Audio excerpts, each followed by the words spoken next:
So like, let's just go through the basics. We see like the sun move throughout the day, right? So it's over our head at noon, then it sets, then it rises, head at noon, sets, right? Okay, they say it's because the earth is spinning, right? Okay, we're trying to figure out if that's true. Long story short, you've never felt the earth spinning. No one's ever seen the earth spinning. No one's ever measured the earth spinning. We do everything as if the earth is not spinning. But they're claiming that it is spinning. They're claiming it's so big you just can't tell. So we're trying to find evidence, and that's the question of the day.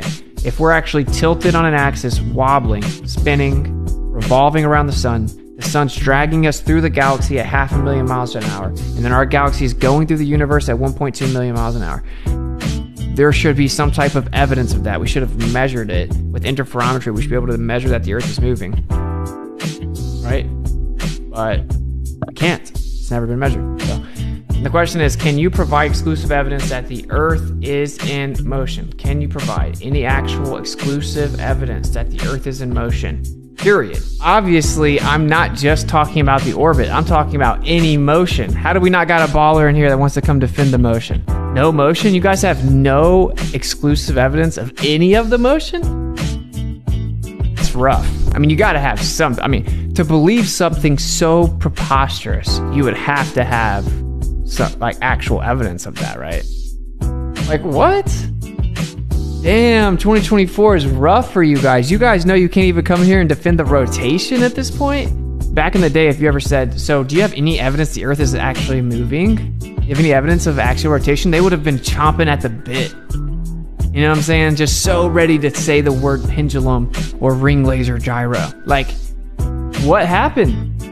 What happened, guys? Time and time and time again, the flat earthers always say, but can you feel the Earth move? Of course we can't, because we're in constant motion, which according to physics means we may as well be stationary. Constant uniform motion means we do not feel it. And it is the same as saying that we're not moving. The orbital velocity of Earth gets faster and slower as it orbits the Sun because of its elliptical orbit. Constant motion. Earth gets faster and slower. Constant uniform motion. How do you measure motion? Well, we have different ways, right? We have different ways to measure motion. Okay? If we try every single one of the ways we can, it shows that it's not moving. So that would be evidence that it's not moving, right? As to the question of whether or not we can actually detect or perceive the alleged motion of the Earth in an experiment on the Earth, we've already remarked that every attempt of this nature led to a negative result. Meaning we weren't able to actually ever detect, perceive, or measure the motion of the Earth. Two sentences, quote, the sun is at rest and the Earth moves, or the sun moves and the Earth is at rest, would simply mean two different conventions concerning two different coordinate systems, Albert Einstein and the evolution of physics, 1938. Of course, relativity is still used to this day as the glue for this entire claim that we're flying through space and just can't tell. Since then, I've come to believe that the motion of the Earth cannot be detected by any optical experiment. If we try to measure something to see if it's moving, and we get no movement, then it's not moving. Do you ever experience that the Earth is moving? Of course not. We can stack rocks up. We actually notice when the Earth moves. It's called an earthquake, right? Because it's actually moving from its previous stationary position. We can see smokestacks going up just straight up in the air. From our observation, the Earth's not moving. Now, the globe claims it is, you just can't tell. Okay, maybe so. But you have to verify that, you know, you have to give us some type of evidence to truly substantiate that, because the default position based on all empirical evidence, whether that be how we shoot missiles, how we fly planes, how we fly helicopters, how we do anything, we assume that the Earth is stationary, and how we even look at anything in quote-unquote space is we assume the Earth's in the center and stationary. So if you're going to claim that's actually just an illusion, you have to, of course, substantiate that. So let's see if this claim of motion of this globe Earth model was actually verified, right? I mean, that's basic logic. Still can't tell, can't measure, can't detect it. No experiment ever, optical, terrestrial, or physical in any way, has ever actually proven, detected, measured, or even caused us to perceive this alleged motion. That means that if you believe in this belief system, you must acknowledge you cannot actually verify your belief system. That it's a blind belief, right? Instead of being like, yeah, that's right, we haven't ever done that, they have to avoid it so that they can turn around in another instance and claim that all those very things in fact have happened. And that means that you're bad faith, you're intellectually dishonest, you're disingenuous, that you have to lie to represent your position. That's what it means objectively. That you have to use bad faith tactics to try to represent your position. If flat earth is so archaic and stupid and easily disproven, and the globe earth is so scientific, and that's why all the scientists agree, and you can destroy flat earth in your sleep, then why would you have to do all of that? To the open-minded party that's maybe like on the fence, think about that. Wait, is it true or is it not true that you can't actually detect or measure the Earth's motion? And why is it that you guys can't just easily and immediately concede that?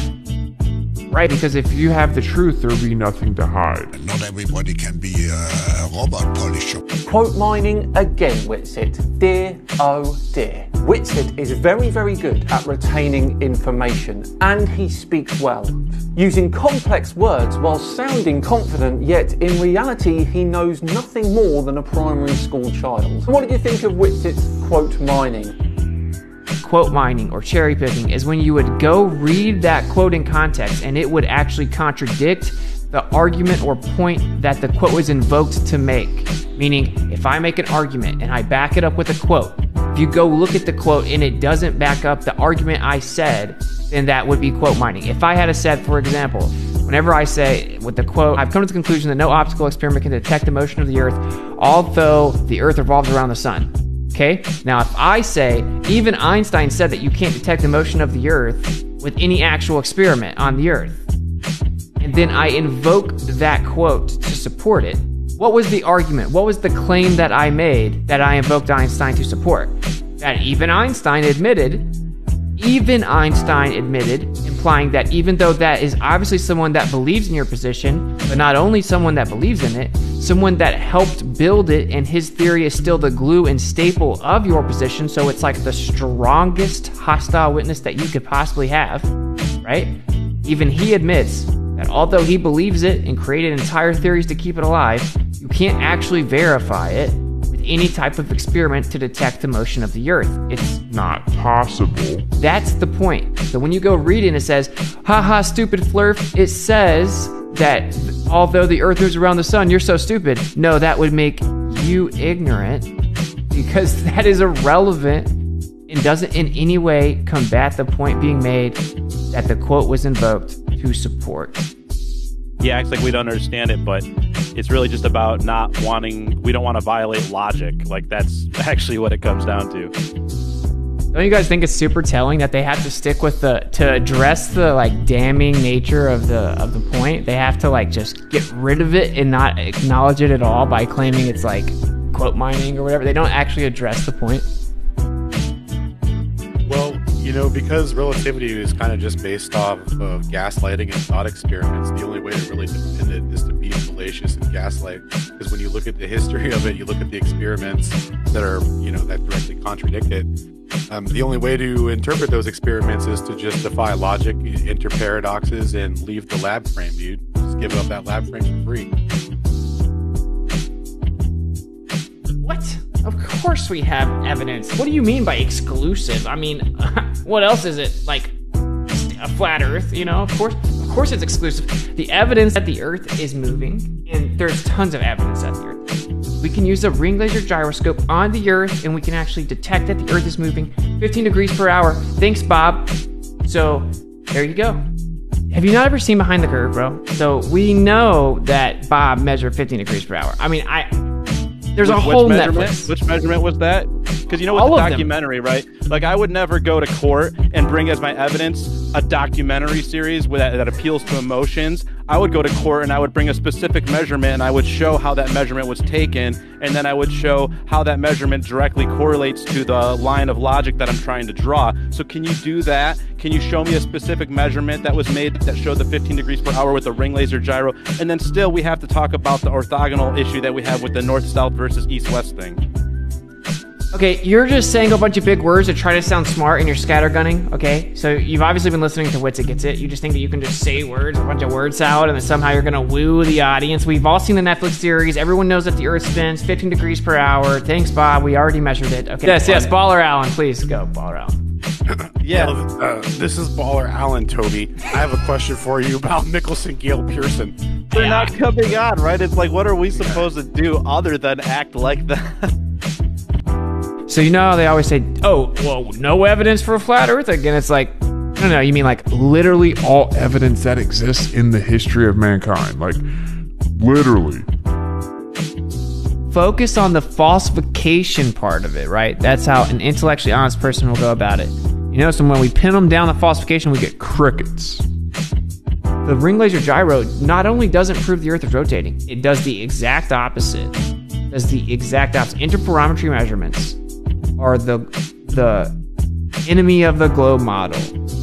Direct falsification. If you're a truth seeker, you're not going to compartmentalize this. You're not going to frantically look for some other answer. You're not going to say, but how would seasons work on a flat Earth? You're not going to change the subject and think about some other way to bring something else in, or just pretend you didn't hear it, or be like, well, this flat Earther can't be right.